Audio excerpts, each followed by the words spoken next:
যুদ্ধ চলছে, অস্ত্র যাচ্ছে, সহায়তাও মিলছে, কিন্তু এর বিনিময়ে কি চাইছে যুক্তরাষ্ট্র? ইউক্রেনের মাটির নিচে লুকিয়ে থাকা $ট্রিলিয়ন বিরল খনিজ, সেটাই কি এখন ট্রাম্পের আসল লক্ষ্য, নাকি এটি শুধুই কৌশলগত অংশীদারিত্ব? ইউক্রেনের মাটির নিচে রয়েছে বিশ্বের সবচেয়ে গুরুত্বপূর্ণ ক্রিটিক্যাল মিনারেলসের বড় মজুত। লিথিয়াম, গ্রাফাইট, টাইটানিয়াম, ইউরেনিয়াম সহ এমন অনেক খনিজ যেগুলো ছাড়া আধুনিক যুদ্ধ বিমান, ক্ষেপণাস্ত্র, বৈদ্যুতিক গাড়ি, ব্যাটারি কিংবা সেমিকন্ডাক্টর শিল্প কল্পনা করা যায় না।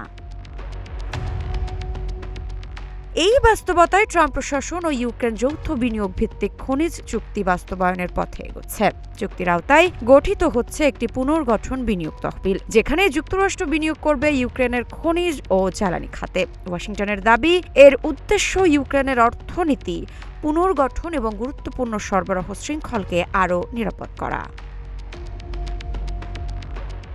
তবে সমালোচকদের প্রশ্ন, বছরের পর বছর সামরিক ও আর্থিক সহায়তার পর এই চুক্তি কি কেবল সহযোগিতা, নাকি ভবিষ্যতের কৌশলগত সম্পদে যুক্তরাষ্ট্রের দীর্ঘমেয়াদী প্রবেশাধিকার নিশ্চিত করার পরিকল্পনা?